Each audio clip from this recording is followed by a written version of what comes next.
Here's a familiar story. It's found in Exodus chapter 3. And it's concerning God calling Moses to lead the people of Israel from freedom to freedom from Egypt and from Pharaoh. And here we're at the burning bush experience. Moses has fled Egypt. He's out in the boonies. He's running from God. He is running from destiny. Do you understand? When you're running from God, you're running from destiny. You're running from your purpose. You're running from what God saw when He knit you together in your mother's womb, when He planned your days. When you're running from God, you're running from all that. And God had plans for Moses, and Moses is running from that stuff. And God gets real in his face with a burning bush experience. And the Lord said, I have indeed seen the misery of my people in Egypt. And I've heard them crying out because of their slave drivers. And I am concerned about their suffering. I want to stop right there because I want you to understand that the message within the message here is that God sees us and He sees our suffering. He sees the suffering in Rwanda, in Sudan, in all the parts of the earth where people are being tortured because of their faith, and killed because of their faith, and killed because of their skin color, killed because they were born on the wrong side of the tracks. God sees suffering. God sees people that needs rescue. God sees people that needs a Savior. God sees, and He's concerned about their suffering. So I've come down. God says, I have come down to rescue them from the hand of the Egyptians and bring them up out of the land into a good and spacious land, a land flowing with milk and honey. How many of you guys know that when God says, I'm going to come down and rescue them, that's what we're really crying out for, right? God, come and rescue me. How many of you guys would agree with that? It's good when God comes down and rescues people. It's good, right? Let's see if we like how He does it. It's the home of the Canaanites, the Hittites, the Amorites, the Perizzites, the Parasites, the Hivites, the Jebusites, and the termites. And now the cry of the Israelites has reached me, and I have seen the way the Egyptians are oppressing them. So now go. I am sending you to Pharaoh to bring my people, the Israelites, out of Egypt. But Moses said to God, who am I that I should go to Pharaoh and bring the Israelites out of Egypt? Who am I? Y'all were waiting for him to say something else. He don't need to say anything. Oh, do we need to go on? Yeah. Oh, okay, and God said, I will be with you. I will be with you, and this will be the sign to you that it is I who have sent you.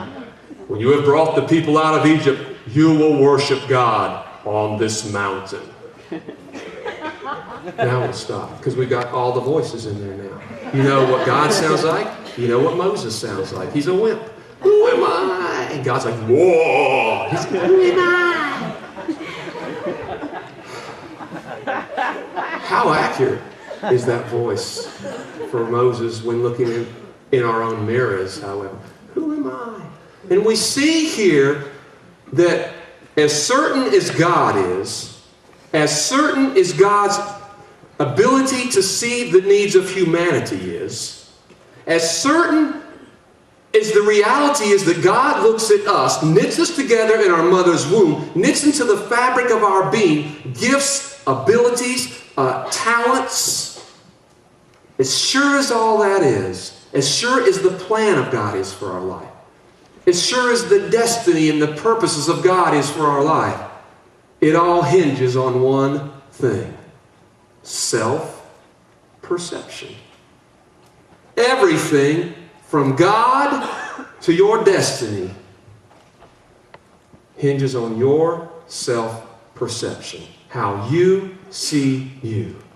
What does it mean when God, the creator of the universe, looks at you and says, Mark, I've seen the suffering of my people, and I'm going to go rescue them. I'm going to change that whole situation. So I'm sending you to be about my business and do this for me. I'm sending you as my ambassador. When I say I'm going to go rescue him, guess what? You're the rescuer.